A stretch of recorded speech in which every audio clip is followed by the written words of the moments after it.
Aurelius Victor, concerning illustrious men. Procas, king of the Albans, left his kingdom to his two sons, Amulius and Numitor, on the condition that they would reign alternately, each for 1 year. Numitor's turn having come, Amulius refused to cede the throne to him, and to deprive him of the hope of having descendants, he appointed Rhea Silvia, his daughter, to be priestess of Vesta. This role obliged her to maintain perpetual virginity, but she was impregnated by the god Mars, and gave birth to Romulus and Remus. At this news, Amulius had her imprisoned, and ordered that her 2 children be thrown into the Tiber. But the river retreated and left the babies dry on the shore. A she-wolf ran to their cries and fed them with her teats. Shortly afterwards, the shepherd, Faustulus, picked them up, and took them to his wife, Acca Laurentia, so that she could raise them. Afterwards, these 2 brothers put Amulius to death and restored Numitor, their grandfather, to the throne. They then gathered together a large number of herdsmen and founded a city, which Romulus named Rome. He had priority because in the augury Remus saw 6 vultures, whereas Romulus saw 12. In order to protect the city by laws before fortifying it with walls, Romulus forbade all of his subjects to cross a rampart that had been built. After Remus mocked this defence by jumping over it, the centurion Sulla is said to have killed him with a hoe. Romulus offered asylum to all foreigners who wished to come to him. He soon had formed a considerable army, but, seeing that his soldiers lacked women, he sent envoys to ask for them from neighbouring states. Upon their refusal, he pretended to hold games in honour of Consus. When a multitude of men and women flocked there, Romulus gave a signal to his men, and they kidnapped the girls. Among them there was one of great beauty. When everyone admired her as she was being led away, the response was given that she was being taken to Thalassius.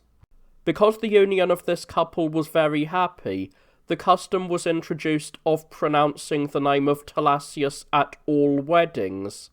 The men of Canina were the first to take up arms against the Romans to avenge the rape of the neighbouring people's women. Romulus marched against them and defeated them. He killed Acorn, their leader, in single combat, and consecrated the Spolia Optima to Jupiter Feretrius on the Capitol. For the same reason, the Sabines made war on the Romans. As they approached Rome, they met a young girl named Tarpeia, who had come down to draw the water necessary for the sacrifices. Titus Tatius promised her the reward she would ask for if she introduced her troops into the citadel. She asked him for what his soldiers wore on their left arms, meaning their rings and bracelets. After Tatius deceitfully promised this to her, she led the Sabines into the citadel. Then Tatius ordered that they crush her with their shields, which they also carried on their left arms. After Tatius had occupied the Tarpeian hill, Romulus advanced against him, and joined battle with him, in the very place where the Roman Forum is now located. There Hostus Hostilius perished, fighting with the greatest valour. Dismayed by his death, the Romans began to flee. At this moment, Romulus vowed to build a temple to Jupiter Stator. His troops stood their ground, either by chance or by divine inspiration. It was then that the women kidnapped by the Romans, advancing on the battlefield, implored their fathers on one hand, and their husbands on the other, to make peace. Romulus agreed to a treaty with the Sabines and received them into the city. He gave the combined people the name of Quirites, from Cures, a city of the Sabines. He then created a senate of 100 men, to whom he gave the name of fathers, because of their piety. He also instituted 3 centuries of nights, which he called Ramnes after his name, and Tatienses from the name of Titus Tatius, and the 3rd Lucres from the grove, Lucus, which they shared. Finally, he divided the people into 30 curia, to each of which he gave the name of one of the Sabine women who had been kidnapped. One day when Romulus was reviewing his army near the Palus Capreae, he disappeared and could not be found. When this led to dissension between the people and the senators, Julius Proculus, an illustrious man, came forward in the assembly and declared with an oath that Romulus had appeared to him on the Quirinal Hill, with a more august appearance, since he had gone to join the immortal gods. Romulus had ordered him to advise the Romans to abstain from all sedition and to practice virtue, in which case they would become the masters of all nations. The authority of Proculus swayed the people. A temple to Romulus was built on the Quirinal Hill, and he was worshipped as a god under the name of Quirinus. After the deification of Romulus, there was a long interregnum, accompanied by seditions. Numa Pompilius, the son of Pomponius, was summoned from the city of Cures in the land of the Sabines, and came with the favourable omens of birds.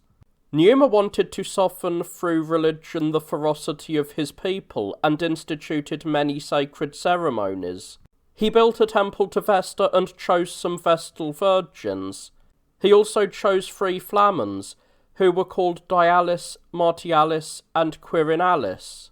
He appointed 12 Saeli as priests of Mars, and gave the first priest the name of Praesal. He created a Pontifex Maximus, and built the gates of two-faced Janus. He divided the year into 12 months, with the addition of January and February. He made a large number of good laws, pretending that everything he did was on the instruction of the nymph Egeria, who was his wife.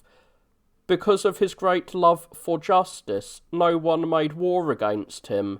He died from an illness and was buried on the Janiculum, where many years after his death, a certain Terentius dug up a chest which contained some books. As these books contained only some unimportant details of sacred rites, they were burned by order of the Senate. Tullus Hostilius, because of his distinguished service in the war against the Sabines, was chosen as the next king. He declared a war against the Albans, which ended with a combat between 2 sets of 3 brothers. He destroyed the city of Alba after Metius Fufetius had been found guilty of treason, and forced the inhabitants to move to Rome. He built the Curia Hostilia, or the Senate House. He included the Caelian Hill within the bounds of the city. He followed the example of Numa Pompilius in the sacrifices he offered, but he was unable to make a propitious sacrifice to Jupiter. Therefore, he was struck by lightning, and was burnt up together with his palace. When war arose between the Romans and the Albans, their leaders, Hostilius and Fufetius, decided to end it by the combat of a small number of men. On the side of the Romans, 3 brothers, named Herati, and on the side of the Albans, 3 other brothers, named Curiati, were chosen by agreement. In the first encounter, 2 Romans were killed, and the 3 Albans were injured.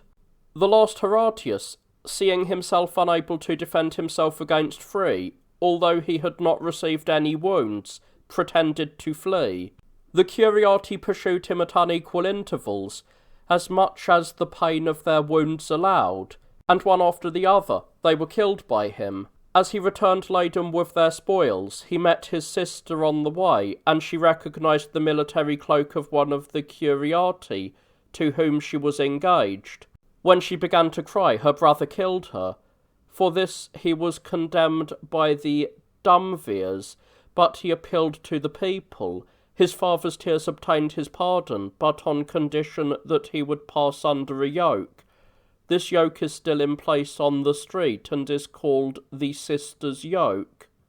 Metius Fufetius, the leader of the Albans, saw that he had incurred their hatred because he had agreed to end the war with the combat between two sets of free brothers.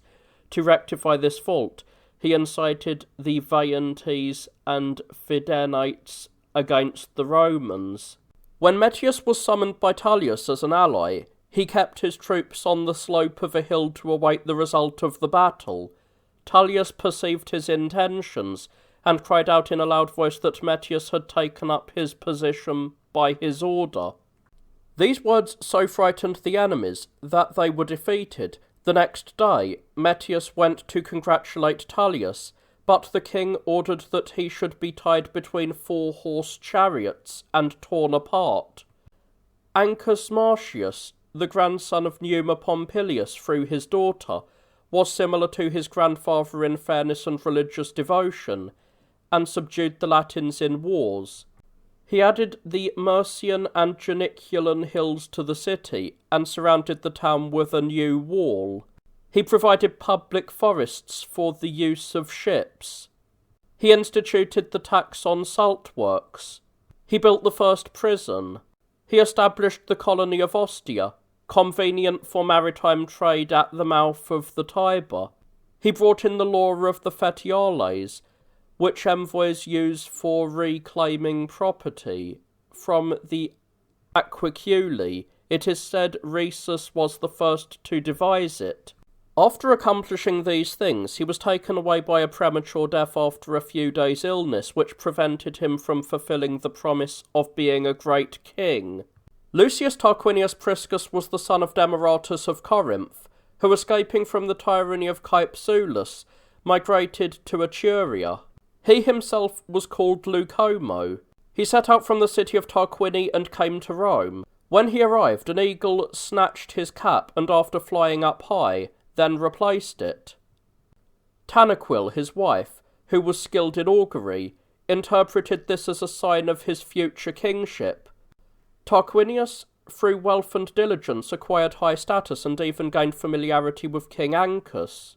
When Ancus died, he left Tarquinius as the guardian of his children, but he seized the throne and governed as if he had obtained it through right. He appointed 100 fathers to the Senate, who were called the Lesser Gentes. He doubled the number of the centuries of the knights, but he could not change their names due to the authority of the augur Attius Navius, who confirmed the validity of his craft with his razor and whetstone. He subjugated the Latins in war.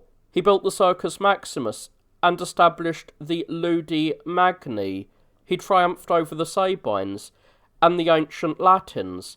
He surrounded the city with a stone wall. He bestowed upon his 13-year-old son, who had slain an enemy in battle, the toga praetextata and the bulla, from which these became the insignia of freeborn boys. Afterwards the sons of Ancus secretly sent men to kill him. He was brought out of the palace and killed. Servius Tullius, the son of Tullius Corniculanus and Ocresia the captive, was being raised in the house of Tarquinius Priscus, when his head was encircled by the appearance of a flame. Tanaquil saw this and realized that it portended great authority for him. She persuaded her husband to raise him as their own child. When he grew up, he was adopted as a son-in-law by Tarquinius, and after the king was killed, Tanaquil, looking down at the people from an eminence, said that Priscus had received a grave but not fatal wound, and that in the meantime, while he was recovering, they should obey Servius Tullius.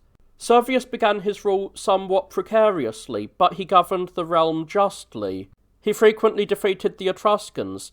He added the Quirinal, Viminal, and Esquiline hills to the city, and he built ramparts and ditches. He divided the people into 4 tribes and distributed grain to the plebs. He established measures, weights, classes, and centuries. He persuaded the Latin peoples that, following the example of those who had built a shrine to Diana of Ephesus, they themselves should construct a temple to Diana on the Aventine. After this was done, a heifer of marvellous size was born to one of the Latins, and through a prophetic message given in a dream, it was foretold that the people whose citizens sacrificed that heifer to Diana would hold the highest power. The Latin man drove the heifer to the Aventine and explained the matter to a Roman priest. The priest craftily said that he must wash his hands with the running water of the river first. When the Latin man went down to the Tiber, the priest sacrificed the heifer. Thus, through this cunning action, he obtained power for the citizens of Rome and glory for himself. Servius Tullius had 2 daughters, one fierce and the other mild, and when he saw that the sons of Tarquinius had similar dispositions, he married the fierce daughter to the mild one, and the mild daughter to the fierce one, in order to soften the minds of them all through the diversity of their characters. However, whether by chance or by treachery, the mild ones died, and the similarity of their characters united the fierce ones. Immediately, Tarquinius Superbus, incited by Tullius, summoned the Senate and began to claim the royal power that had belonged to his father. Upon hearing this, Servius hurried to the Senate, but he was thrown down the steps by order of Tarquinius, and while he sought refuge at home, he was killed. Tullia immediately rushed to the forum, and she was the first to greet her husband as king. He told her to withdraw from the crowd, and while she was returning home, she ordered the muleteer to drive over her father's body, although he was trying to avoid it. Hence that street has become known as the Wicked Way. Afterwards, Tullia was driven into exile with her husband. Tarquinius Superbus earned the nickname of the Proud by his character. After assassinating Servius Tullius, he wickedly seized the throne. However, he vigorously conquered the Latins and Sabines in war. He seized Suessa from the Etruscans. He brought Gabii under his control through a pretended defection by his son Sextus, and established the first Latin festival.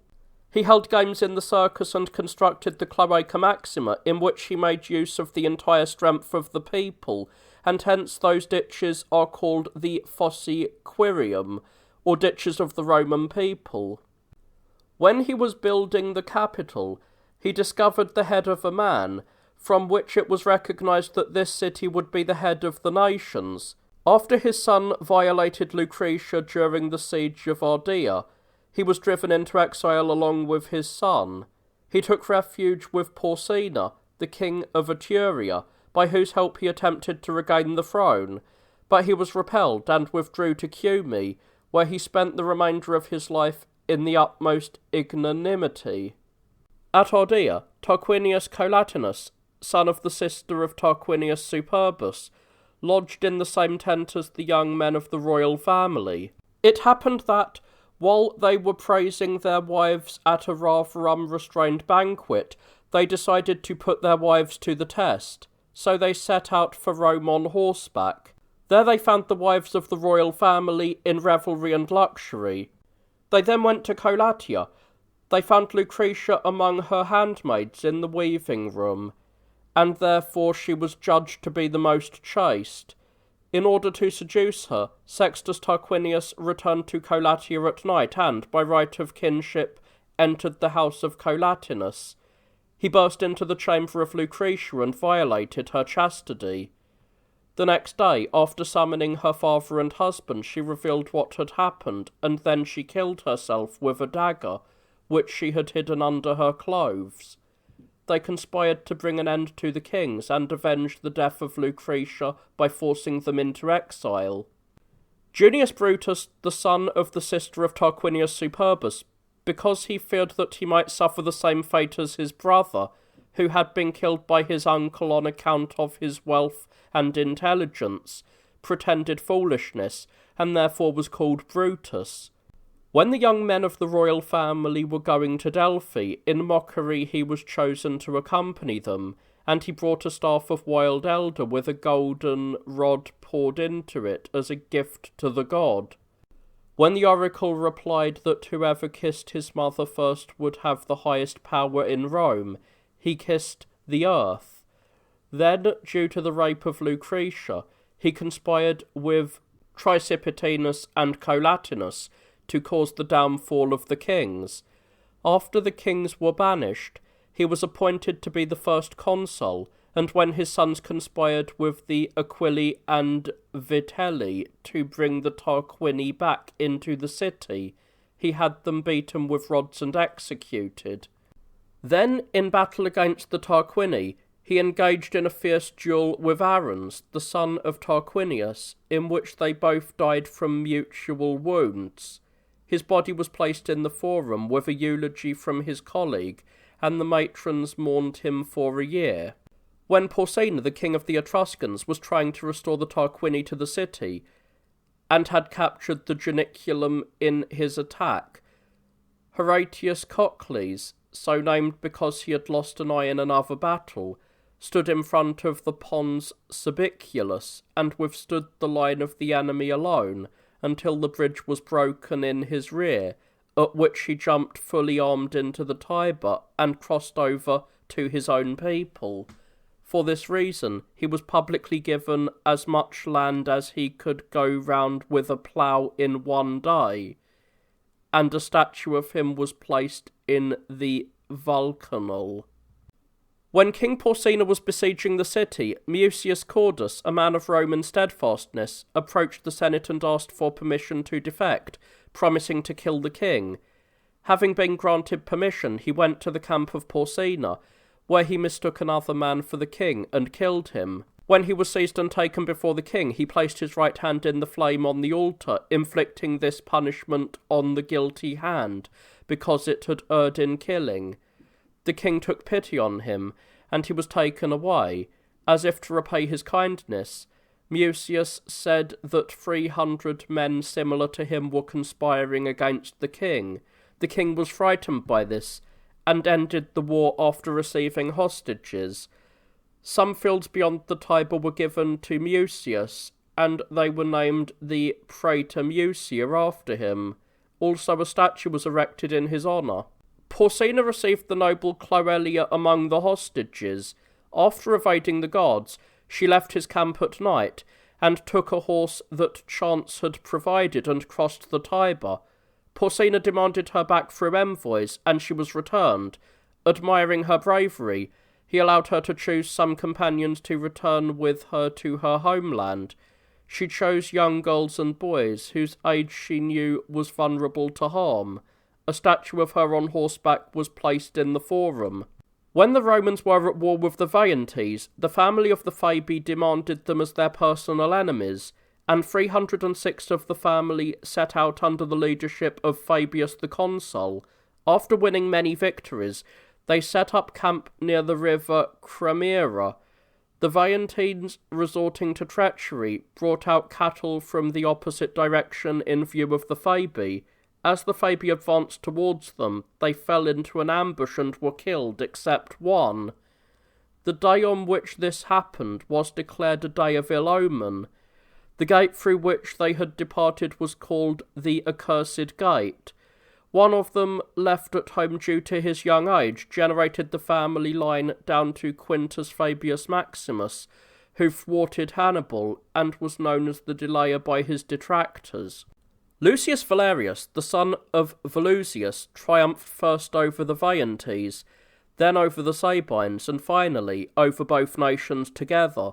Because he did not appoint a consul in place of his deceased colleague, Tricipitinus, and because he had a house in a very secure location on the Valian hill, he fell under suspicion of aspiring to kingship. When he discovered this, he complained to the people that they should fear such a thing about him, and he sent men to destroy his own house. He even removed the axes from the fasces, and lowered them in the assembly of the people.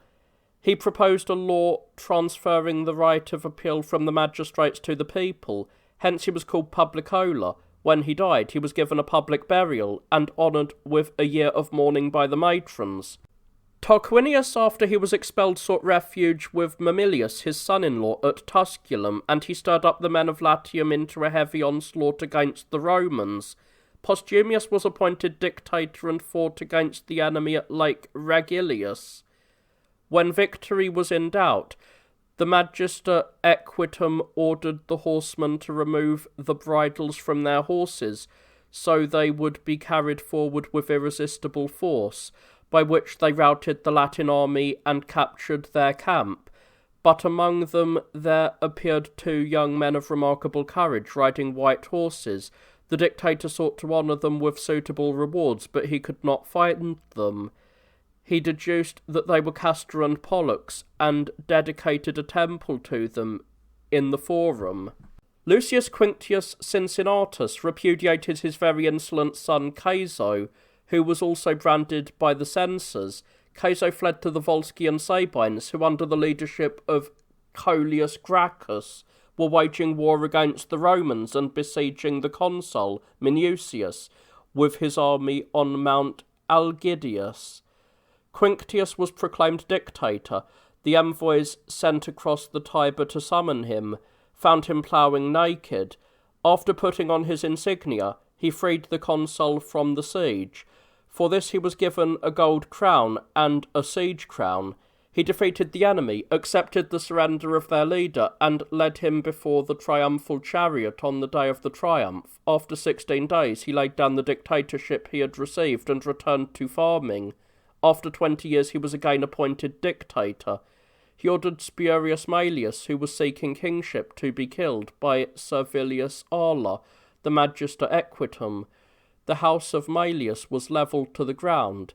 Hence that place is called the Aquileium. Mennius Agrippa, surnamed Lanatus, was chosen as leader against the Sabines and triumphed over them. When the people had seceded from the senators because they were enduring the tribute and military service, and they would not be persuaded to return, Agrippa said to them, "Once when the other limbs of the body saw the belly idle, they rebelled against it and refused to serve it. But when they themselves began to fail, they understood that the belly distributed the food that it receives throughout the limbs, and they became reconciled with it. Thus the Senate and the people, like a single body, will perish through discord, but thrive through harmony." Persuaded by this fable, the people returned. However, they created the tribune of the plebs to defend their liberty against the arrogance of the nobility. Menenius, on the other hand, died in such great poverty that the citizens contributed each with a quadrans to have him buried in a place provided publicly by the Senate. Gaius Marcius, surnamed Coriolanus, because he captured the city of Corioli from the Volsci, received a choice of rewards from Postumius for his outstanding military exploits, but accepted only a horse and a guest friend, setting an example of courage and devotion. As consul faced with a severe shortage of grain, he arranged for wheat brought from Sicily to be sold at a very high price to the people, so that the plebs, on account of this injustice, would cultivate fields instead of causing unrest. When for this reason he was summoned to trial by the tribune of the plebs, Decius, he withdrew to the Volsci. He incited them, under the leadership of Titus Tatius, against the Romans, and he set up camp 4 miles from the city. Although he could not be swayed by an embassy of citizens, he was moved by his mother Veturia and his wife Volumina, accompanied by a number of matrons, to abandon the war, and he was killed as a traitor. A temple of Fortuna Malliberis was established there. Fabius Ambustus gave one of his 2 daughters in marriage to Licinius Stolo, a plebeian, and the other to Aulus Sulpicius, a patrician. When the plebeian daughter visited her sister, whose husband was a military tribune with consular power, she was inordinately frightened by the sight of the lictors fasces placed at the door. Because she was mocked by her sister for this, she complained to her husband, who, with the help of his father-in-law, as soon as he took on the position of tribune of the plebs, passed a law that one of the consuls should be chosen from the plebeians. Despite the opposition of Appius Claudius, the law was enacted, and Licinius Soto became the first plebeian consul. He also enacted a law that no one should be allowed to possess more than 500 iurga of land. Although he himself had 500 iurga, he also possessed another 500 in the name of his emancipated son, and when brought to trial, He was the first person ever to be punished by his own law. The Roman people, unable to bear their seditious magistrates, created decemvirs to write laws. These men presented them on 12 tables, transferred from the books of Solon. But then they extended the term of office as magistrates by an agreement to hold on to power. One of them, Appius Claudius, fell in love with Virginia, the daughter of Virginius, who was serving as a centurion on Mount Algidus. Because he was unable to seduce her, he bribed a client to claim her as his slave, thinking that he would easily succeed in the claim, as he was both the accuser and the witness. When the father learned of the situation on the day of the trial and saw that his daughter had already been given to them, he asked to have a final conversation with her in private and then took her aside and killed her. Carrying her body on his shoulders, he went off to the army and roused the soldiers to avenge the crime. They appointed 10 tribunes, occupied the Aventine, forced the decemvirs to resign from office, and punished them all with death. Appius Claudius was killed in prison. On the advice of an oracular response due to a pestilence, the Romans sent 10 envoys led by Aurelius to bring Asclepius from Epidamnus. When they arrived and were marvelling at his huge statue, a venerable but not terrifying snake slipped out from his sanctuary. It made its way through the city, causing everyone to be astonished, and headed to the Roman ship, where it settled in Aurelius' tent. The envoys carrying the god with them sailed to Antium, where the snake crossed the calm water and sought the nearby shrine of Asclepius. After a few days it returned to the ship, and while it was being carried against the flow of the Tiber, it leapt onto a nearby island, where a temple was built for it, and then, with extraordinary speed, the pestilence abated. When furious Camillus was besieging the Faliscians, an elementary school teacher brought the sons of the leading men to him. Camillus handed him over to be led back to the city and to be beaten by the same boys. Immediately the Faliscians surrendered to him because of his great righteousness. He subdued Veii in a winter siege and triumphed over them. Later, an accusation was made against him that he had triumphed with white horses and that he had unfairly divided the spoils. He was brought to trial by Apuleius Saturninus, a tribune of the plebs. He was condemned and went into exile in Ardea. Soon afterwards, when the Gallic Senones left their barren lands and besieged the town of Clusium in Italy, 3 Fabii were sent from Rome to tell the Gauls to withdraw from the siege. One of them, against the laws of nations, went into battle and killed the leader of the Senones. The Gauls, angered at this, demanded the surrender of the envoys, and when their request was denied, they marched towards Rome and defeated the Roman army at the river Allia on the 18th day of July. This day was declared a day of ill omen, known as the Day of Allia. The victorious Gauls entered the city. At first they revered like gods the noble elders who sat in their curule chairs with their insignia of office, but then they despised them as mere men and killed them. The remaining young men, along with Manlius, fled to the capital, where they were besieged, and then saved by the virtue of Camillus. Camillus was appointed dictator in his absence. He gathered the remaining forces and massacred the Gauls in an unexpected attack. He prevented the Roman people from migrating to Veii, and thus he restored both the town and its citizens, and the citizens to the town.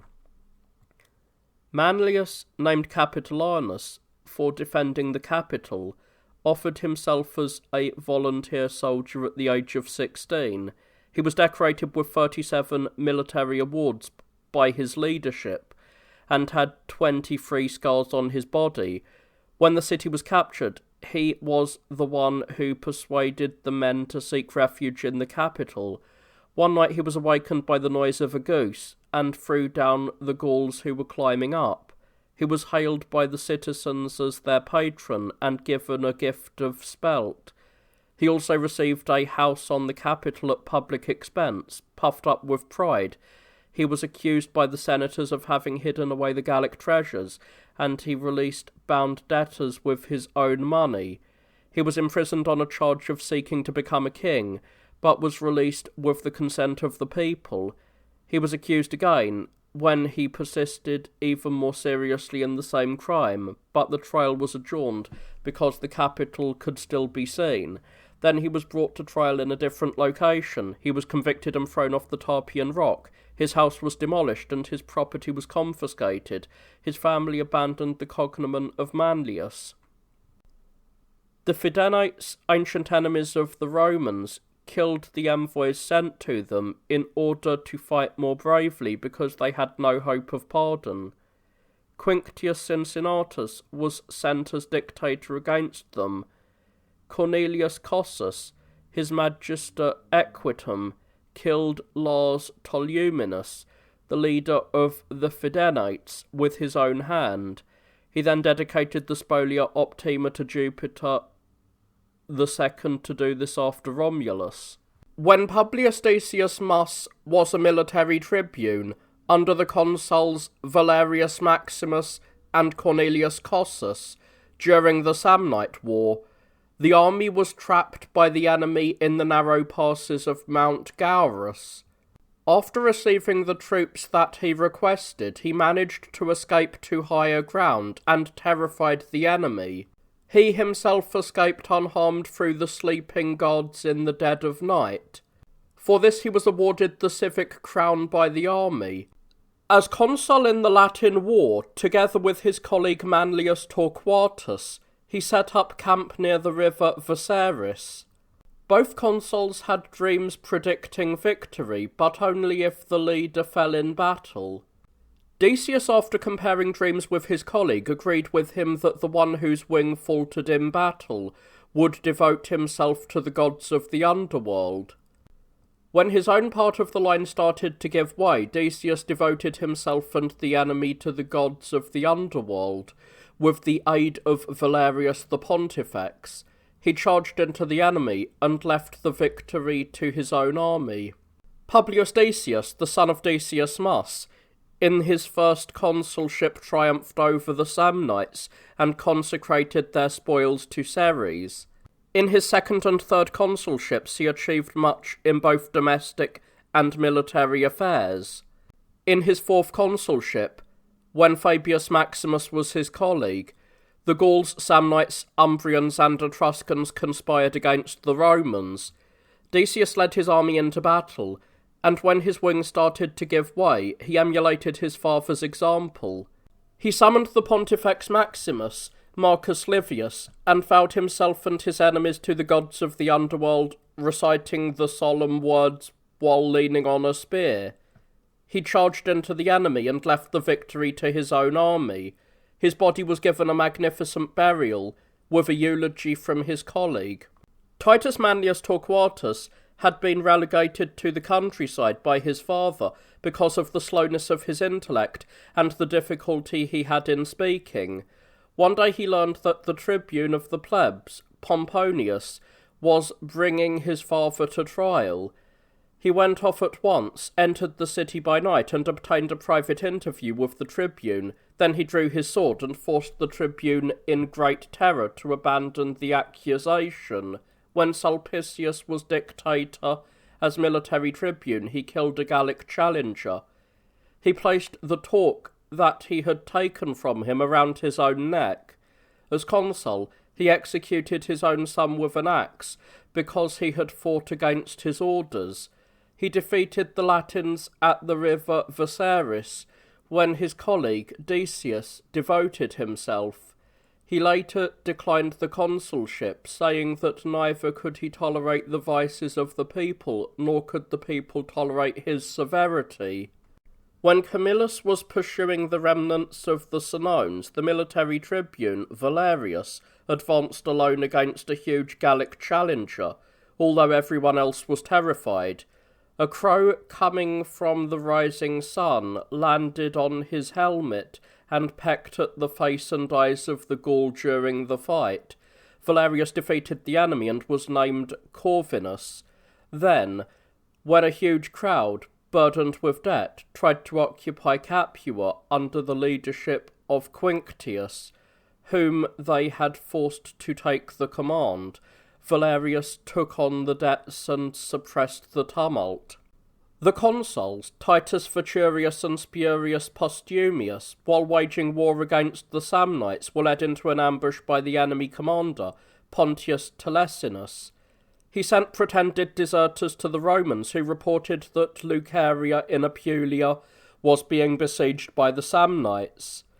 2 roads led there, one longer and safer, the other shorter and more dangerous. In their haste the Romans chose the shorter route, and Pontius caught them in an ambush at a place called the Caudine Forks. He then summoned his father Herennius, and asked what should be done. His father said that either all of them should be killed to break their strength, or all should be released to win their goodwill. Pontius rejected both suggestions, and sent them all under the yoke, after making a treaty, which was later disavowed by the Romans. Postumius was surrendered to the Samnites, but they did not accept him. Lucius Papirius, known as Cursor for his swiftness, upon learning as consul that he had advanced against the Samnites despite unfavourable omens, returned to Rome to repeat the auspices. He ordered Fabius Rullus, whom he had placed in command of the army, not to engage in battle with the enemy, but Fabius, prompted by an opportunity, did fight. When Papirius returned, he wanted to execute him. Fabius fled to the city, but the tribunes did not protect him as a supplicant. Then his father, through his tears, and the people, through their prayers, obtained his pardon. Papirius triumphed over the Samnites.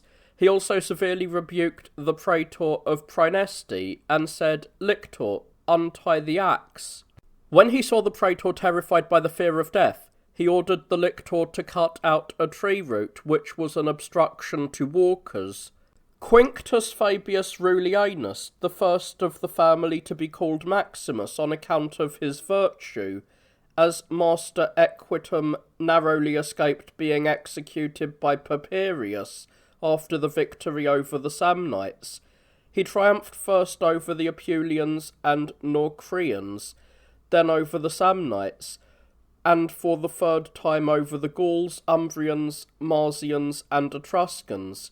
As censor he removed freedmen from the tribes. He refused to become censor again, saying that it was not in the interest of the state for the same individual to hold the office of censor more than once. He was the first man to establish the custom that on the Ides of July the Roman knights riding on horseback cross over from the Temple of Honour to the Capitol. Upon his death, so much money was collected through the generosity of the people that his son was able to provide a public distribution of meat and a banquet. Marcus Curius Dentatus first triumphed over the Samnites, when he pacified them all the way to the Upper Sea. Upon returning to the assembly, he said, "I have taken so much land that it would have become a wilderness had I not taken so many people, and I have taken so many people that they would have perished from hunger had I not taken so much land." He triumphed again over the Sabines.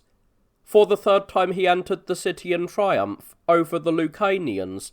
He drove Pyrrhus of Epirus out of Italy. He distributed 40 iurgas of land individually among the people. He then assigned the same amount to himself, saying that no one should need more than that. When the Samnites' envoys offered him gold, while he was roasting turnips on his hearth, he said, "I prefer to have these in my earthenware dishes, and to command those who have gold." When he was accused of misusing money, he brought out a wooden bowl that he used for sacrifices, and swore that he had not brought more than that from the enemy's spoils to his home. With funds from the enemy's spoils, he brought water from the Anio River into the city. As tribune of the plebs, he forced the senators to approve the election in which plebeian magistrates were chosen. For the merits of this, he received a public gift of a house in Tifata and 500 iurga of land. Appius Claudius Caecus included even freedmen as members of the Senate during his censorship.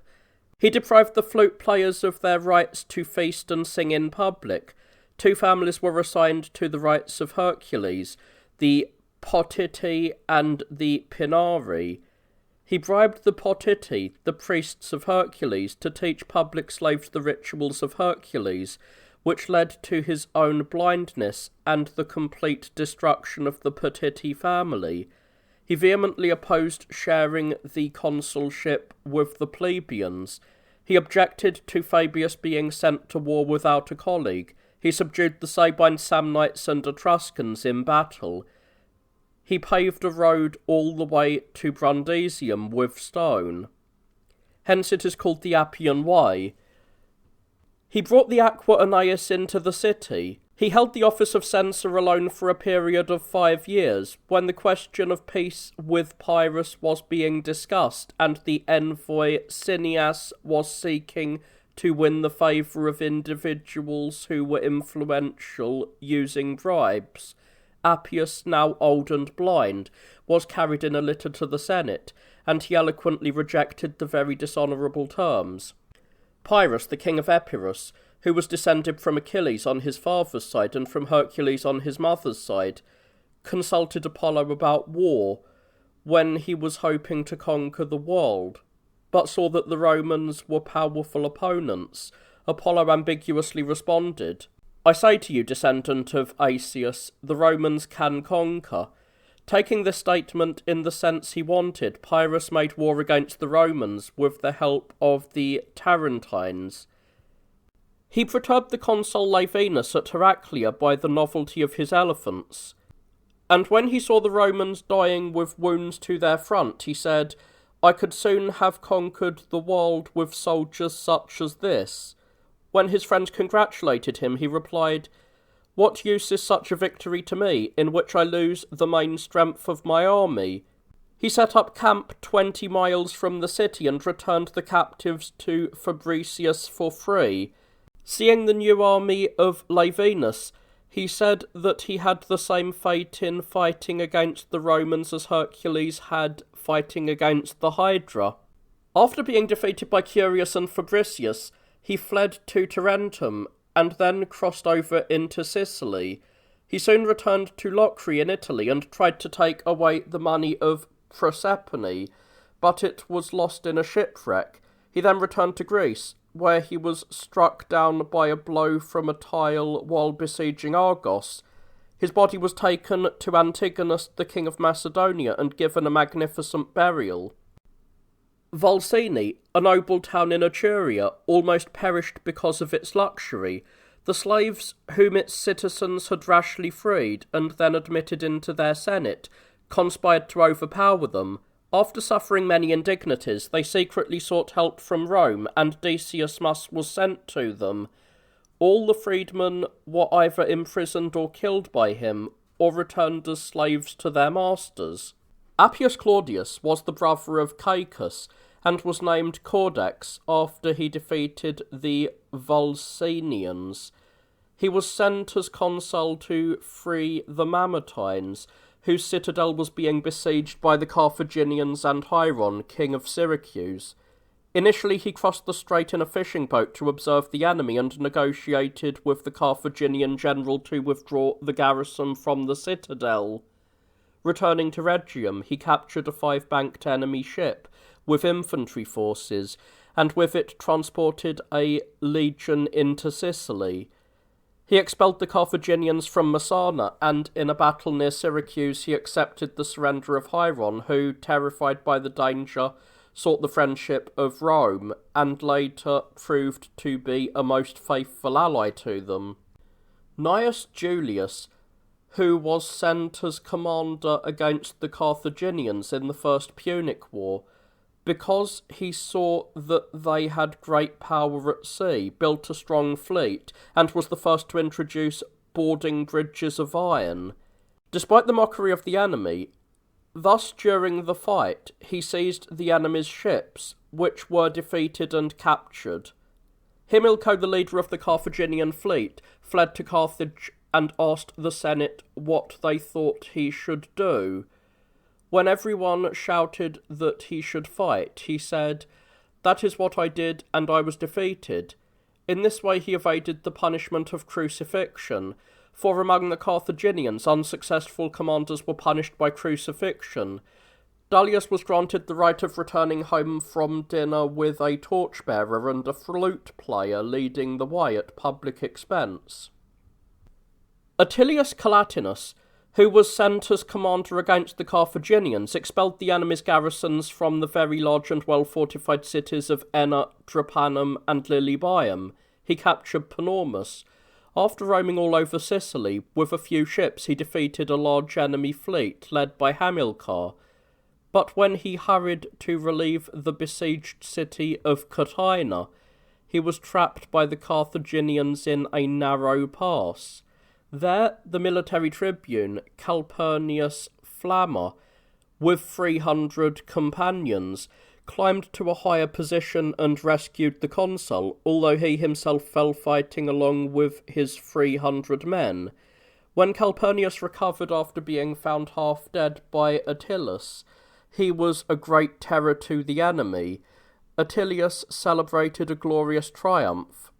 Marcus Attilus Regulus, as consul, defeated the Salentini and celebrated a triumph. He was the first Roman commander to lead a fleet to Africa. He captured 63 Carthaginian warships after defeating Hamilcar. He captured 200 towns and 200,000 people. While he was away, his wife and children were maintained by public funds because of their poverty. Soon afterwards, he was captured by the skill of Xanthippus, a Spartan mercenary, and confined to prison. When he was sent as envoy to Rome to negotiate the exchange of captives, having taken an oath that he would not return unless he was successful, he persuaded the Senate not to accept the terms. He left the embraces of his wife and children and returned to Carthage, where he was thrown into a box that had nails driven inwards and punished with sleeplessness and pain. Quintus Lutatius Catulus, after setting out with 300 ships against the Carthaginians in the First Punic War, sank or captured 600 of their ships, laden with supplies and other cargo, under the command of Hanno, near the Aegiates island between Sicily and Africa, and thereby he brought the war to an end. He granted peace on the condition that the Carthaginians should withdraw from Sicily, Sardinia, and the other islands between Italy and Africa, and stay away from Spain, on this side of the river Ebro. Hannibal, the son of Hamilcar, when he was 9 years old, was brought to the altars by his father, and swore that he would have perpetual hatred against the Romans. From then on, he was a companion and soldier in his father's military campaigns. After his father's death, since he was seeking a pretext for war, he destroyed Saguntum, a city allied to the Romans, within 6 months. Then, after crossing the Alps into Italy, he defeated Scipio at Ticinus, Sempronius Longus at Trebia, Flaminius at Trasimene, and Paulus and Varro at Cannae. When he could have captured the city, he turned towards Campania, where he grew slack from its luxuries, and when he did set up camp 3 miles from the city, he was driven back by storms. He was first frustrated by Fabius Maximus, then repulsed by Valerius Flaccus, then put to flight by Gracchus and Marcellus, and then recalled to Africa, where he was defeated by Scipio. He fled to Antiochus, the king of Syria, and made him an enemy of the Romans. After Antiochus was defeated, he went off to King Prusius of Bithynia, and when a Roman delegation sought to take him from there, he took poison, which he kept under a gem in his ring, and was placed in a stone coffin in Libissa, on which is inscribed to this day, "Here lies Hannibal." Quintus Fabius Maximus Cunctator, nicknamed Verrucosus due to a wart on his lips, and Avicula due to his mild character, triumphed as consul over the Ligurians. He broke the power of Hannibal by delaying. He permitted Minucius the Magister Equitum to share equal command with himself, but came to his aid when Minucius was in danger. He trapped Hannibal in the Falernian territory. He prevented Marius Statilius from defecting to the enemy by giving him a horse and weapons, and to a very brave Lucanian man, who was frequently absent because of his love for a woman, he gave the same woman as a gift after buying her. He retook Tarentum from the enemy and transferred a statue of Hercules from there, which he dedicated on the Capitol. He negotiated the ransom of captives with the enemy. When the agreement was rejected by the Senate, he sold his estate for 200,000 sesterces and fulfilled his promise. Publius Scipio Nasica was judged by the Senate to be the best of men, and received the Mother of the Gods as a guest. When he learned that he had been proclaimed as consul by Gracchus against the auspices, he resigned from the office. As censor, he removed the statues that some ambitious persons were setting up in the Forum.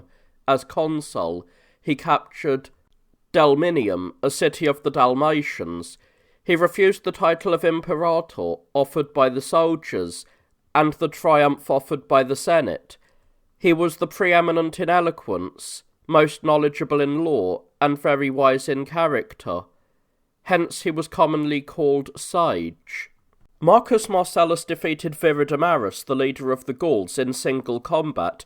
He dedicated the Spolia Optima to Jupiter, the third to do so after Romulus. He was the first to teach soldiers how to yield ground without turning their backs.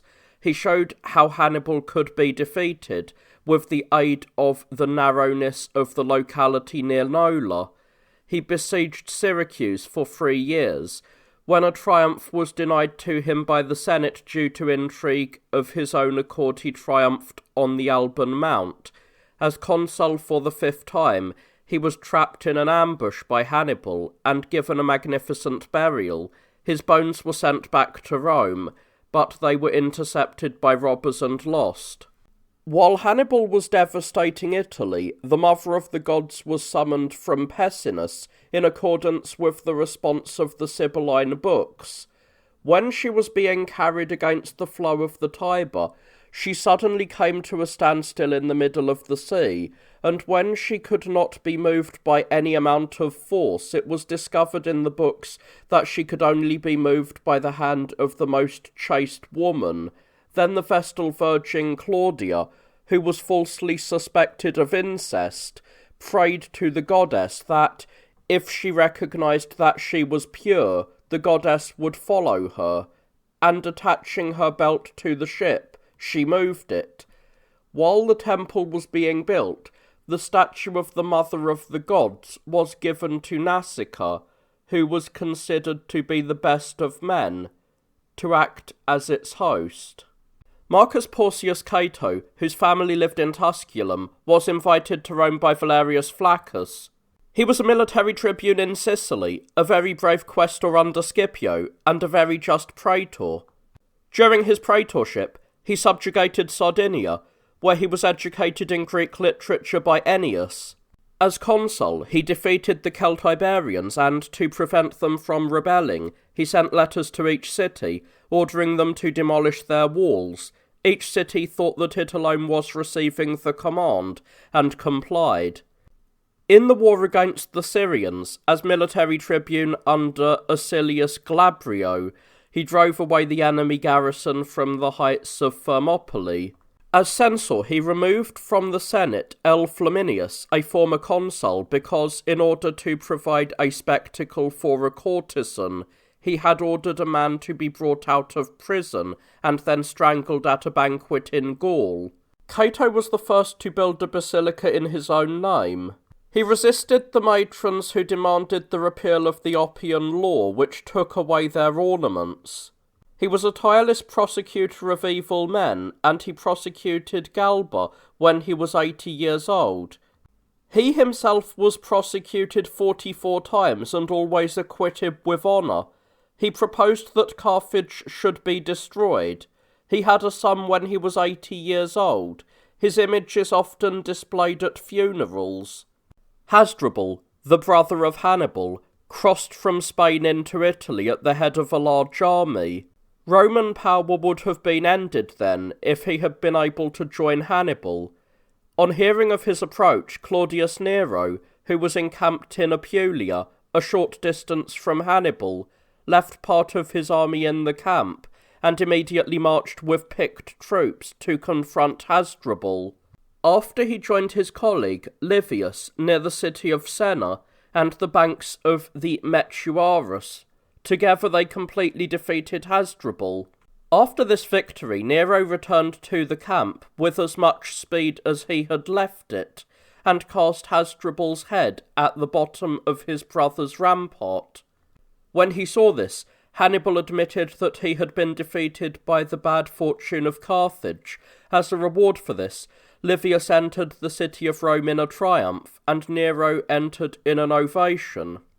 Publius Scipio, called Africanus on account of his virtue, was believed to be the son of Jupiter, because when he was conceived, a snake appeared in his mother's bed, and a serpent surrounded the infant himself, but did no harm. When he went to the capital in the dead of night, dogs never barked at him. He did nothing before he had sat for a long time in Jupiter's shrine, as if receiving divine thoughts. At the age of 18, he saved his father at Ticinus with extraordinary courage. By his authority, he restrained the young nobleman who wanted to abandon Italy after the disaster at Cannae. He led the remnants safely through the enemy camp to Canusium. At the age of 24, he was sent as praetor to Spain and captured New Carthage on the day he arrived. He refused to allow a very beautiful maiden to be brought to him, although everyone rushed to see her, and stood as surety for her father. He drove Hasdrubal and Mago, Hannibal's brothers, out of Spain. He established friendship with Syphax, the king of the Moors, and he received Massinissa as an ally. He returned home victorious and was appointed consul before the normal age. He then crossed over with a fleet to Africa, as his colleague yielded to him. He broke into the camps of Hasdrubal and Syphax in a single night. He defeated Hannibal, who had been recalled from Italy. He imposed terms on the defeated Carthaginians.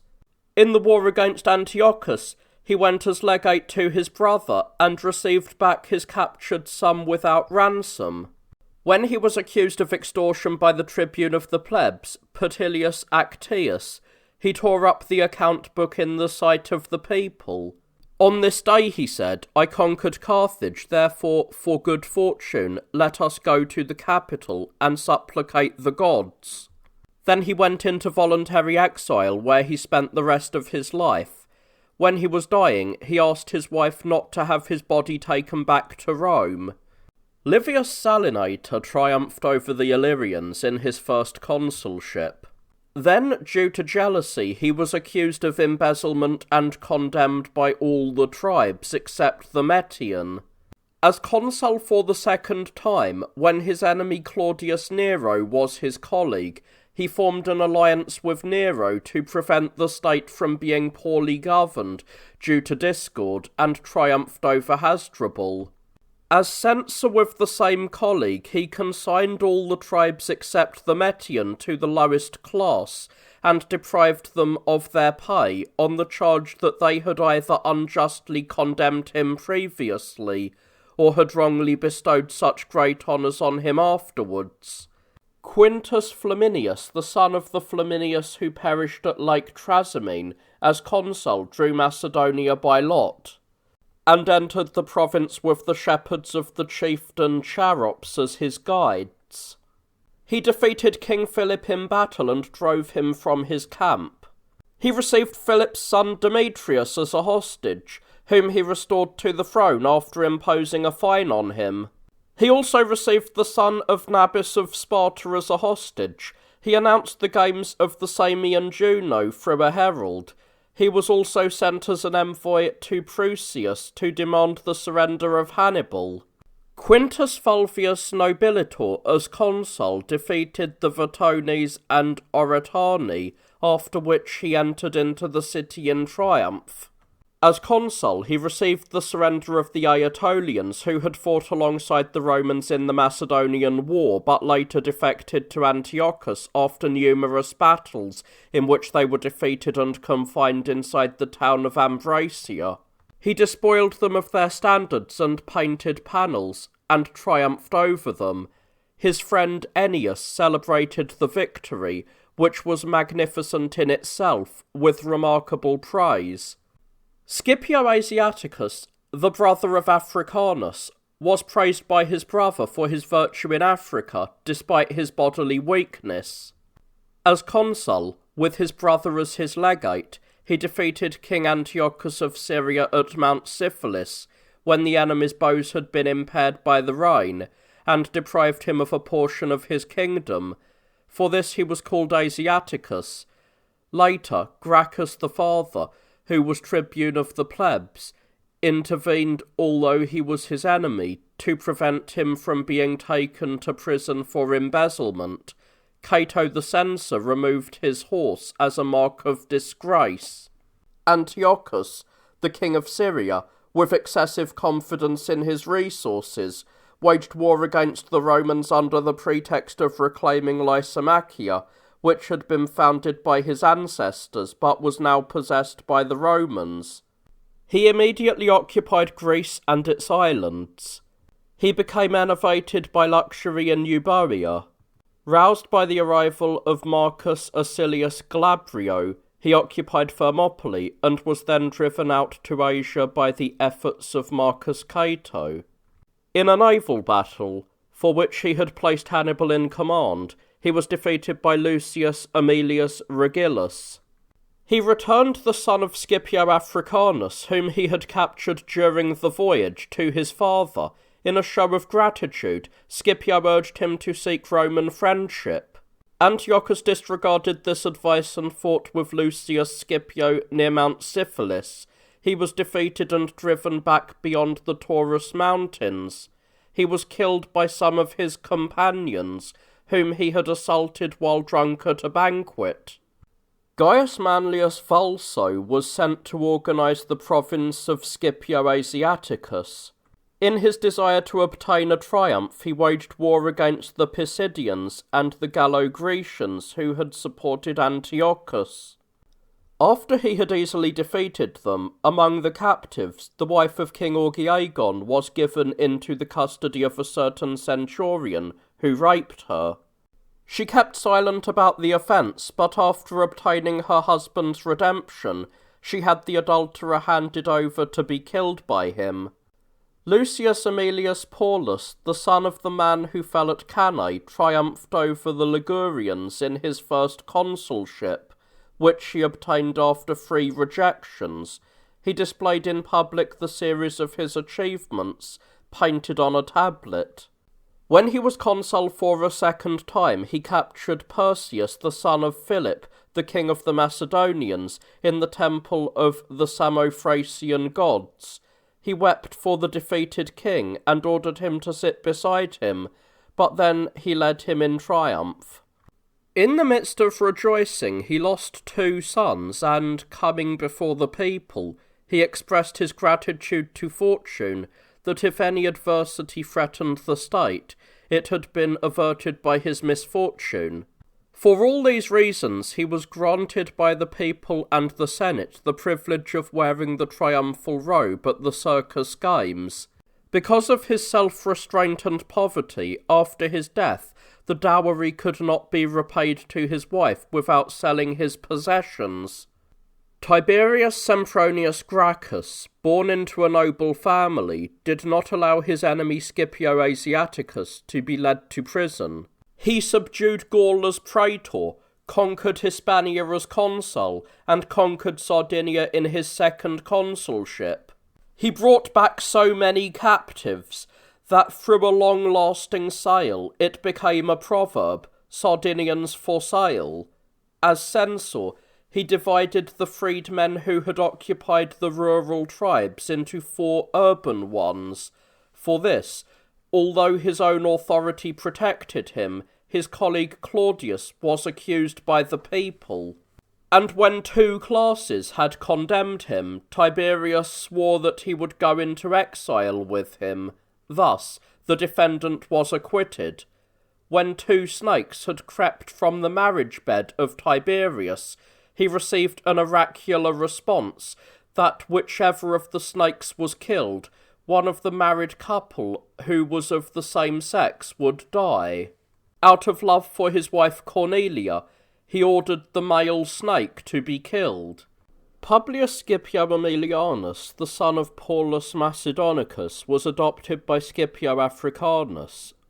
When he was serving with his father in Macedonia, he pursued the defeated Perseus so relentlessly that he returned to camp in the middle of the night. As a legate under Lucullus in Spain, he defeated an opponent in single combat near the town of Intercatia. He was the first to mount the walls of the enemy city. As a military tribune in Africa under the command of T. Manlius, by his cunning and courage, he saved 8 cohorts who were trapped in a siege, for which he was awarded a golden civic crown. When he was seeking the aedileship, he was made consul ahead of the normal time and destroyed Carthage within 6 months. He conquered Numantia in Spain after restoring the discipline of the soldiers, hence he was called Numantius. He made great use of Gaius Laelius. When sent to approach kings, he took 2 servants with him, along with Laelius. Made arrogant by these achievements, he sent in reply that he thought Gracchus had been rightly killed. When the people objected, he said, "Let those be silent who have Italy as a stepmother, not a mother," and added, "those whom I have sold as slaves." As censor, when his colleague Mummius was acting sluggishly, he said in the Senate, "I wish you had either given me a colleague or not given me one." When the cause of land reform was taken up, he was suddenly found lifeless at home, and he was taken for burial with his head covered, so that the dark marks on his face could not be seen. His estate was so meagre that he left behind only 32 pounds of silver and 2.5 pounds of gold. Aulus Hostilius Mancinus, as praetor, set out against the Numantines, although he had been warned by birds and some unknown voice recalling him. When he arrived at Numantia, he decided to first correct the discipline of the army, which he had received from Pompeius, and led it off to a deserted place. That day, by chance, was the appointed day on which the Numantines arranged marriages for their daughters, and the father of a beautiful girl, who was being sought by 2 suitors, set a condition that she would marry the one who brought back the right hand of an enemy. The young men, observing the departure of the Romans as they were fleeing, rushed back to their own people and reported the matter. They immediately killed 20,000 Romans, with 4,000 of their own men. Mancinus, on the advice of Tiberius Gracchus, his questor, made a treaty according to the enemy's terms. When this treaty was rejected by the Senate, Mancinus was surrendered to the Numantines, but they would not accept him. He was brought back to the camp by augury, and afterwards obtained the praetorship. Lucius Mummius, called Achaeus for his conquest of Achaea, was sent as consul against the Corinthians, and snatched the victory which had been won through the efforts of others. For when Metellus Macedonicus had defeated the Achaeans at Heraclea, and had deprived them of their leader, Critolaus, Mummius hurried with his lictor and a few horsemen to Metellus' camp. He then defeated the Corinthians under the leadership of Diarus at Leucopetra. Diarus fled back to his home, set it on fire, killed his wife, and threw her into the flames. He himself perished by poison. Mummius plundered Corinth of its statues and paintings, and although he filled all of Italy with them, he took none into his own house. Quintus Caecilius Metellus called Macedonicus for his conquest of Macedonia, as Praetor defeated Pseudo-Philippus, also known as Andriscus. He defeated the Achaeans in battle twice, and handed them over to provide a triumph for Mummius. Because he was hated by the people for his excessive severity, he was with difficulty elected consul after 2 rejections. As consul, he defeated the Arbasi in Spain. At the town of Contrebia, he ordered the cohorts who had been driven from their position to return and retake their place. He used to conduct all matters with his own abrupt decisions, and when a friend asked him what he would do, he replied, "I would burn my tunic if I thought it knew my plans." At the end of his life, he was carried to his burial on the shoulders of his 4 sons. He saw 3 of them become consuls, and 1 also triumphed. Quintus Caecilius Metellus Numidicus, who triumphed over King Jugurtha, as censor did not include Quintillus, who pretended to be the son of Tiberius Gracchus in the census of Roman citizens. He also refused to swear an oath on the Apulian law, which was passed by force and was therefore forced into exile in Smyrna. Later, he was recalled by the motion of Callidius. It happened that he received the letter about this while he was attending some games in the theatre, but he did not deign to read it until the performance was over. He refused to praise the husband of his sister Metella, because he had once refused to accept a court judgment in violation of the laws. Quintus Metellus Pius, the son of Numidicus, was called pious because he constantly petitioned for the recall of his father with tears and prayers. As praetor during the Social War, he killed Poppidius, the leader of the Marsi. As consul in Spain, he defeated the Heraclius brothers and expelled Sertorius from Spain. As a young man, when he sought the positions of praetor and pontifex, he was preferred to men who were ex-consuls. Tiberius Gracchus was a grandson of Africanus through his mother. He was questor of Minucius in Spain and approved his dishonourable treaty. He escaped the risk of being surrendered by his eloquence. As tribune of the plebs, he proposed a law that no one should have more than 1,000 iurga of land. He took the unprecedented step of deposing his colleague Octavius, who was interceding against him. Then he passed a law stating that the money from the bequest of Attalus should be taken and distributed among the people.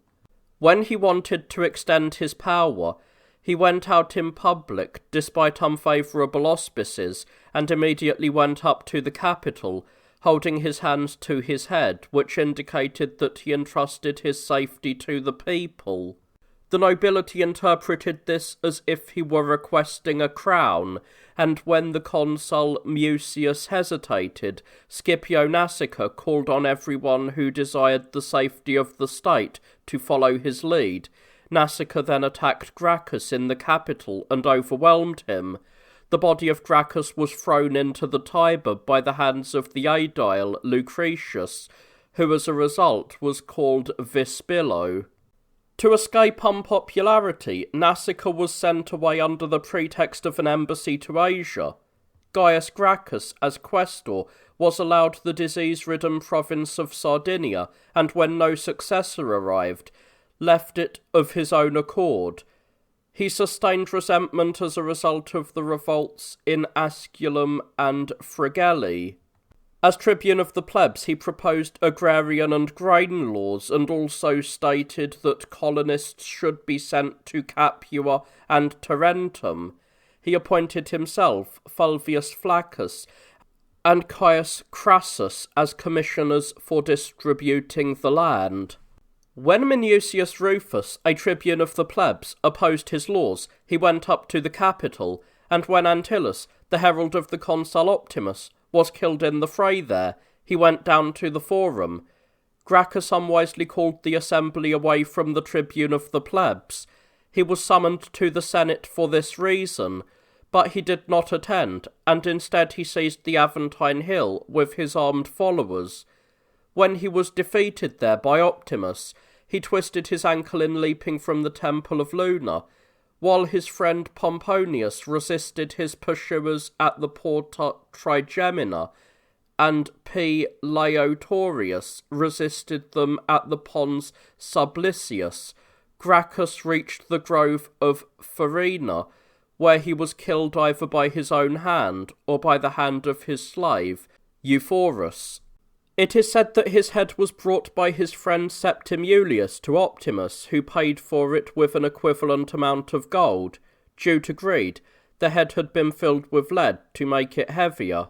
Marcus Livius Drusus was preeminent in birth and eloquence, but ambitious and proud. As aedile, he gave a very splendid games. When his colleague, Remius, suggested certain things for the benefit of the state, he said, "What concern have you with our republic?" As questor in Asia, he refused to use any distinguished emblem of office, so that nothing might seem more distinguished than he was himself. As tribune of the plebs, he granted citizenship to the Latins, land to the plebs, membership of the Senate to the knights, and membership of the juries to the Senate. He was excessively generous, even declaring that he had left nothing for anyone to give away except the sky and the soil. Therefore, because he had need of money, he did many things unworthy of his dignity. He betrayed Magadalsa, a prince of Mauritania, who had fled because of enmity with the king, to Bocchus in return for money, and the king threw him under an elephant. He kept Adrabal, the son of the Numidian king, as a hostage in his house, hoping for a secret ransom from his father. He said he would throw Caepio, who opposed his actions, from the Tarpeian rock. He twisted the neck of the consul Philippus, who was opposing the agrarian laws in the assembly, and caused blood to gush from his nostrils. But reproaching the extravagance of Philippus, Drusus said that it was just the sauce from thrushes. Then he fell from extreme popularity into disfavour, for the plebeians rejoiced at receiving lands, but the landowners who had been expelled were aggravated. The knights chosen for the Senate were happy, but those who were passed over complained.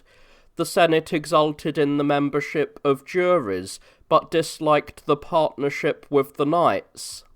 Livius, who therefore was anxious to postpone the demands of the Latins for their promised citizenship, suddenly collapsed in public, either due to a seizure or having drunk goat's blood, and he was brought home half dead. Prayers for him were offered publicly throughout Italy. When the Latins were planning to kill the consul on the Alban Mount, he warned Philippus to take care. Hence accusations were made against him in the Senate, and while he was returning home, he collapsed after being struck by an assailant who hid amongst the crowd. Philippus and Caepio were suspected of involvement in the murder. Gaius Marius, 7 times consul, was born in humble circumstances at Arpinum. After holding his first offices in due order, he served as legate to Metellus in Numidia, and obtained the consulship by making accusations against him. He captured Jugurtha and led him before his triumphal chariot. In the following year he was appointed consul without asking for it. He defeated the Cimbri in Gaul at Aquia Sextia, and defeated the Teutones in Italy at the Campi Raudi, and he celebrated a triumph over them. He was consul in succession every year until his 6th term, when, in accordance with a decree of the Senate, he put to death Apuleius, the tribune of the plebs, and Glaucia, the praetor, who were inciting a sedition. And when he attempted to take over the province of Sulla through the Sulpician law, he was defeated by him in armed conflict, and hid in the marshes of Minturnae. When he was discovered there and thrown into prison, he intimidated an assassin sent against him by his imposing appearance, and after obtaining a small boat, he crossed over into Africa, where he lived in exile for a long time. Later he was recalled during the ascendancy of Cinna. He broke open the prisons, raised an army, and avenged the wrong he had suffered by slaughtering his enemies. In his 7th consulship, as some report, he died by a voluntary death. His son, also called Gaius Marius, at the age of 27 became consul, which distressed his mother because the title was so premature. Showing ferocity similar to his father's, he took up arms and besieged the Senate house. There he slaughtered his enemies and threw their bodies into the Tiber. While preparing for war against Sulla, he rested under the open sky at Scariportus, exhausted by toil and lack of sleep. He was defeated in his absence, and he joined not in the battle but in the flight from it. He took refuge at Praeneste, where he was besieged by Lucretius Ofella. He attempted to escape through a tunnel, but when he found that all exits were blocked, he presented himself to be killed by Pontius Telesinus. Lucius Cornelius Cinna, the most villainous of all men, devastated the Republic with his extreme cruelty. In his first consulship, he proposed a law to recall the exiles, but he was opposed by his colleague Octavius and fled the city after being stripped of his authority. He called upon the slaves to support him, defeated his opponents, killed Octavius, and occupied the Janiculum. He made himself consul again for a second and a third time. In his 4th consulship, as he prepared for war against Sulla, he was stoned to death by the army in Ancola because of his excessive cruelty. Flavius Fimbria was a fierce supporter of Cinna. He was a legate to the consul Valerius Flaccus in Asia, but he was dismissed by him after a quarrel. He arranged for the assassination of the commander by bribing the army. He himself, after seizing the insignia of power, took over the province and expelled Mithridates from Pergamon. He ordered Ilium to be burned because its gates had been opened too slowly. But there the temple of Minerva remained undamaged, and no one doubted that it had been preserved by the majesty of the goddess. Fimbria also executed the leaders of the soldiers with an axe, and soon afterwards, when he was besieged by Sulla in Pergamon, and his army was bribed to desert him, he killed himself. He waged war against the Romans and defeated their generals Claudius Unimanus and Nigidius. He preferred to seek peace while unimpaired rather than in defeat, but later, when he had handed over other things but retained his weapons, he renewed the war. Caepio, unable to defeat him otherwise, bribed 2 of his companions with money, and they killed Viriathus while he was drunk. This victory, because it was bought, was not approved by the Senate. Marcus Aemilius Scaurus was a nobleman, but poor. His father, though a patrician, engaged in a charcoal business because of his poverty. He himself initially hesitated whether to seek honours or become a banker, but he practised his eloquence and gained glory from it. At first he earned a military award in Spain, then he served under Orestes in Sardinia. As aedile, he concentrated on administering justice rather than on giving entertainments. As praetor against Jugurtha, he was overcome by the king's money. As consul, he passed a law on expenses and the voting rights of freedmen. When the praetor Decius remained seated while Scaurus passed by, Scaurus ordered him to rise, ripped his clothes, and overturned his chair. He decreed that no one should come to Decius for legal judgments. As consul, he subdued the Ligurians and the Tarisci and celebrated a triumph over them. As censor, he paved the Aemilian Way and built the Mulvian Bridge. He wielded so much authority that he armed Optimus against Gracchus and Marius against Glaucia and Saturninus through his personal advice. Scaurus as an old man, when he was accused by the tribune of the plebs, Varius, of having incited the allies and Latium to take up arms, said to the people, Varius of Sucro accuses Aemilius Scaurus of inciting the allies to arms. Scaurus denies it. Who do you think should be believed? Lucius Apuleius Saturninus, a seditious tribune of the plebs, in order to gain the favour of the soldiers of Marius, proposed a law to distribute 100 iurga of land in Africa among the veterans. When his colleague Babius objected, he removed him by inciting the people to stone him.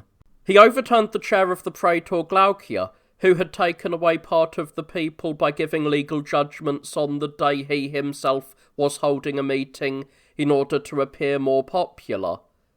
He suborned a man of the freedman class to pretend to be the son of Tiberius Gracchus. When Sempronia, the sister of the Gracchi, was brought forward as a witness, she could not be induced by prayers or threats to acknowledge this disgrace to her family. After killing his competitor, Aulus Nunnius, Saturninus was re-elected as tribune of the plebs.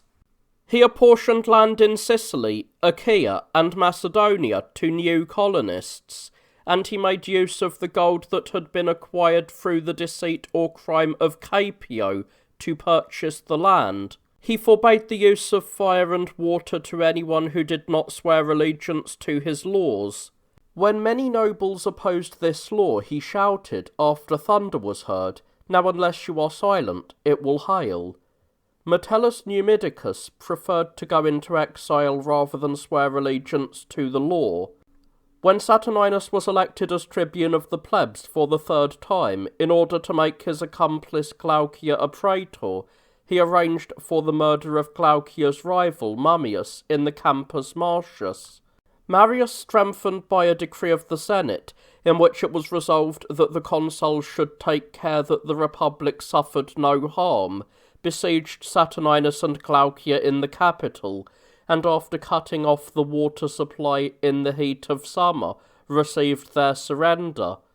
The pledge given to the surrendered men was not kept. Glaucia's neck was broken, and Apuleius, when he fled into the Senate house, was killed by stones and tiles thrown down from above. A certain senator, Rabirius, carried his head around to provide amusement at banquets. Lucius Licinius Lucullus was noble, eloquent, and wealthy. As quaestor he gave a very lavish display. Later, through Marina in Asia, he brought the fleet of Mithridates and Ptolemy king of Alexandria over to Sulla. As praetor he governed Africa justly. When he was sent against Mithridates, he relieved his colleague Cotta, who was besieged in Chalcedon, and he raised the siege of Cyzicus. He shattered Mithridates' forces by sword and famine, and expelled him from his kingdom of Pontus. When King Tigranes of Armenia came to the assistance of Mithridates, he overcame him again with great success. He took excessive care over his appearance, and had a burning love for statues and paintings. Afterwards, when he had begun to act foolishly with an unbalanced mind, his brother, Marcus Lucullus, was made his guardian. Cornelius Sulla was called Felix because of his good fortune.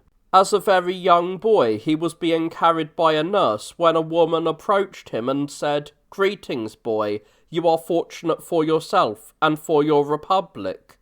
When a search was made for the woman who said this, she could not be found. As quaestor, he accepted the surrender of Jugurtha from Bocchus. He served with distinction as legate in the war against the Cimbri and Teutones. As praetor, he administered justice among the citizens, and then he governed the province of Cilicia.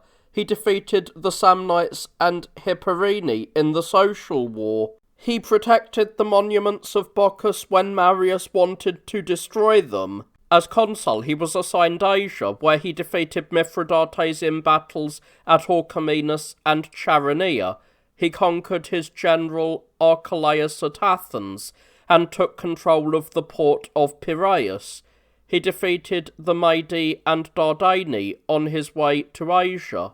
When the Sulpician law sought to transfer his command to Marius, he returned to Italy. He bribed the armies of his opponents and expelled Carbo from Italy. He defeated Marius at Scariportus and Telesinus at the Colline Gate. After Marius was killed in Praeneste, he adopted the name of Felix by edict. He put up the first proscription lists and executed 9,000 prisoners of war in the Villa Publicola. He increased the number of priests and reduced the power of the tribunes. After setting the republic in order, he resigned from the dictatorship. Then he began to be despised, and retired to Puteoli, where he died of the disease called Theriasis. Mithridates, king of Pontus, was descended from the 7 Persians. He possessed great strength of mind and body, so that he could control a team of 6 horses and speak the languages of 50 nations. During the Social War, when the Romans were at variance with each other, he expelled Nicomedes from Bithynia and Ariobarzanes from Cappadocia. He sent letters throughout all of Asia, ordering that anyone who was Roman should be killed on a certain day, and it was done as he ordered. He occupied all of Greece and the islands except for Rhodes. Sulla defeated him in battle, seized his fleet through the treachery of Archelaus, and completely routed Mithridates himself at the town of Dardanus. Sulla could have captured him if he had not preferred to make peace of any kind in his haste to confront Marius. Later, Lucullus defeated him, despite his fierce resistance. After being defeated by Pompeius in a nocturnal battle, Mithridates fled to his kingdom. There he took poison while being besieged in a tower by an uprising of the populace led by his son Pharnaces. Because he had previously fortified his body against poisons with many antidotes, the poison was slow in taking effect. A Gaul named Bithochus, who was sent to kill him, was terrified by his imposing appearance, but Mithridates recalled him and guided the hand of his trembling assailant to bring about his own death. Pompeius Magnus joined the party of Sulla in the civil war, and conducted himself in such a way that he was especially admired by him. He recovered Sicily from the proscribed men without a fight. He recovered Numidia from Hyberis and restored it to Massinissa. He celebrated a triumph at the age of 26, when Lepidus attempted to repeal Sulla's acts. As a private citizen, he expelled him from Italy. He was sent as praetor into Spain in place of the consuls and defeated Sertorius. Later he suppressed the pirates within 40 days. He forced Tigranes to surrender and forced Mithridates to poison himself. Then, with remarkable success, he attacked the Albanians, Cochleans, Henioiki, Caspi, and Iberians in the north, and the Parthians, Arabs, and Jews in the east, making himself a cause of terror to them. He was the first to reach the Hyrcanian, Red, and Arabian seas. Later, dominion over the world was divided up, so that Crassus held Sicily, Caesar held Gaul, and Pompeius held the city of Rome. After the death of Crassus, Pompeius ordered Caesar to disband his army. He was driven from the city by the hostile advance of Caesar, and defeated at Pharsalus. He fled to Ptolemy, king of Alexandria, by whose command he was killed by Achillas and Pothinus, the king's attendants. His side was pierced with a sword by Septimius, the prefect of Ptolemy, while his wife and children were watching.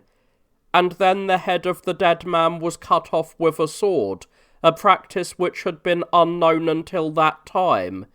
The rest of the body, which was thrown into the Nile, was burned on a pyre by Servius Codrus, and was buried with the inscription, "Here lies Magnus." The head, wrapped in an Egyptian cloth, together with Pompeius's ring, was presented to Caesar by Achillas, an attendant of Ptolemy. Caesar was unable to restrain his tears, and arranged for the head to be cremated using many precious perfumes. Gaius Julius Caesar was called Divus because of his admirable achievements. When he went out to Asia as an associate of Firmus, he often visited Nicomedes, the king of Bithynia, and there were rumours about his sexual immorality. Then he took Dolabella to court and secured his conviction. While he was travelling to Rhodes for his studies, he was captured by pirates and released for a ransom. Afterwards he captured the pirates and punished them. As praetor he conquered Lusitania, and then he conquered Gaul from the Alps to the ocean, and twice crossed over with his fleet to conquer Britain. When a triumph was denied to him by Pompeius, he drove him from the city by force of arms, and defeated him in Pharsalus. He wept at the sight of his head when it was brought to him, and gave him an honourable burial. Later he was besieged by Ptolemy's attendants, and took vengeance for Pompeius by killing them and the king. He routed Pharnaces, the son of Mithridates, by the mere mention of his name. He defeated Juba and Scipio in Africa, and defeated the young sons of Pompeius in a great battle at the town of Munda in Spain. Then, by pardoning his enemies, he put an end to hatred and warfare, for he ordered only Lentulus, Afranius, and Faustus, the son of Sulla, to be killed. After he was made perpetual dictator by the Senate, he was slain in the Senate house at the instigation of Cassius and Brutus, and received 23 wounds. It is said that the sun veiled its light when his body was placed before the rostra. Caesar Octavianus was transferred from the Octavian to the Julian family. In order to avenge Julius Caesar, by whom he had been nominated as heir, he defeated Brutus and Cassius, the instigators of Caesar's murder, in Macedonia. He overcame Sextus Pompeius, the son of Gnaeus Pompeius, who was claiming his father's property in the Sicilian Strait. He defeated Marcus Antonius, the consul in charge of Syria, who was captured by the love of Cleopatra on the coast of Actium near Ambracia. He subdued the rest of the world through his legates. The Parthians voluntarily returned to him the standards they had taken from Crassus. The Indians, Scythians, Sarmatians, and Dacians, nations whom he had not conquered, sent him gifts. He personally closed the gates of Janus, which had been closed only twice before, once under Numa and then after the First Punic War. He was appointed perpetual dictator by the Senate, and because of his achievements, he was called Divus Augustus. Cato the Praetor, the great-grandson of Cato the Censor, when he was being raised in the house of his uncle Drusus, could not be persuaded with either money or threats by Quintus Popidius Silo, the leader of the Marsi, to support the cause of the allies. As questor, he was sent to Cyprus to transport the money inherited from Ptolemy, and he brought it back with the utmost integrity. Furthermore, he recommended that the conspirators of Catiline should be punished. He joined the side of Pompeius in the civil war. After the defeat of Pompeius, he led his army through the deserts of Africa. There the command was offered to him, but he ceded it to the ex-consul Scipio. After his side was defeated, he went to Utica, where he urged his son to experience Caesar's clemency. Cato then killed himself after reading the book by Plato, which is about the goodness of death. Marcus Tullius Cicero was born in Arpinum. His father was a Roman knight, and he traced his lineage back to the king, Titus Tatius. As a young man, in the trial of Roscius, he displayed his eloquence and his commitment to freedom against the followers of Sulla. Fearing their hatred as a consequence of this, he went to Athens to continue his studies, where he eagerly attended the lectures of the academic philosopher Antiochus. Then, to acquire eloquence, he went to Asia and later to Rhodes, where he had Molon, a highly skilled Greek rhetorician, as his teacher. It is said that Molon wept because Cicero would deprive Greece of its reputation for eloquence. He served as quaestor in Sicily. As aedile, he secured the condemnation of Gaius Verres for extortion, and as praetor, he rid Cilicia of banditry. As consul, he punished the conspirators of Catiline with death. Later he was driven into exile by the hatred of Publius Clodius. Clodius was prompted to do this by Caesar and Pompeius, whom Cicero had criticised because he suspected they were aiming at domination, with the same freedom he had once used to criticise the followers of Sulla, and the consuls Piso and Gabinius were incited against him, after receiving Macedonia and Asia as provinces in return for their services. Later, on the proposal of Pompeius himself, he returned from exile, and he followed Pompeius in the civil war. After the defeat of Pompeius, he received a free pardon from Caesar, and after Caesar's assassination, he supported Augustus and regarded Antonius as an enemy. When Caesar, Lepidus and Antonius made themselves triumvirs, it seemed impossible for them to remain reconciled unless Tullius was killed, and so Antonius sent assassins against him. While Cicero was resting at Formiae, he learned of his imminent demise from an omen from a raven, and he was killed as he attempted to escape. His head was taken to Antonius. Marcus Brutus tried to imitate his uncle Cato. He learned philosophy in Athens and eloquence in Rhodes. He was a lover of the mime, Cytheris. Antonius and Gallus were also in love with her. He did not want to go as quaestor to Gaul because Caesar was disliked by all good men. When he accompanied his father-in-law Appius in Cilicia and Appius was accused of extortion, not even a word was said against Brutus.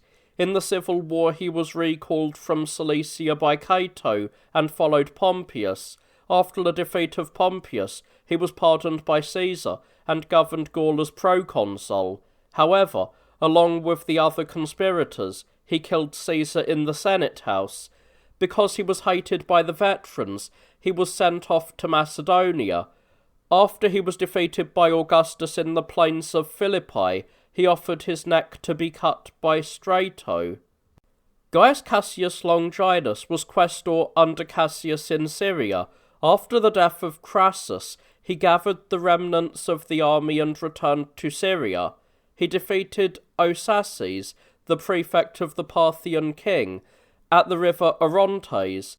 Then, because he engaged in shameful trading with Syrian merchandise, he was nicknamed the Date Seller. As tribune of the plebs, he attacked Caesar. In the civil war, he followed Pompeius and was in command of a fleet. He received a pardon from Caesar. However, he instigated the conspiracy against him along with Brutus. When one of the assassins hesitated to strike, he said, "Strike him, even if it is through me." After gathering a large army, he joined Brutus in Macedonia and was defeated by Antonius in the plains of Philippi. Although Brutus had defeated Caesar, Cassius thought that he had suffered the same misfortune as himself, and offered his throat to be cut by his freedman Pindarus. Upon hearing of his death, Antonius is said to have exclaimed, "I have won." Sextus Pompeius, after he was defeated at Munda in Spain, and lost his brother, gathered the remnants of his army and headed to Sicily, where he broke open the prisons and blockaded the sea. By intercepting supplies, he caused distress in Italy, and because he was successful at sea, he called himself the son of Neptune, and appeased the god with gilded oxen and a horse. After making peace, he had a feast on his ship with Antonius and Caesar. He said to them quite wittily, "These are my vessels," because in Rome Antonius had occupied his house in the Carinae, which sounds like vessels in Latin. After the terms of the treaty were broken by Antonius, Sextus was defeated by Augustus in a naval battle through the assistance of Agrippa and fled to Asia, where he was killed by the soldiers of Antonius. Marcus Antonius, who was a companion of Julius Caesar in all of his expeditions, attempted to place a diadem on his head at the Lupercalia, and after his death decreed divine honours for him. He treated Augustus treacherously. After he was defeated by him at Mutina and overcome by famine in Perusia, he fled to Gaul. There he secured Lepidus as a colleague, and he killed Brutus after bribing his army. When he had rebuilt his force, he returned to Italy and was reconciled with Caesar. He was appointed as one of the triumvirs and began the proscriptions with his own uncle, Lucius Caesar. When he was sent to Syria, he waged war against the Parthians, but they defeated him, and he led barely a third of his 15 legions back to Egypt. There he was captivated by love of Cleopatra, and he was defeated by Augustus on the coast of Actium. After returning to Alexandria, he took his own life, while he sat in royal clothes on the royal throne.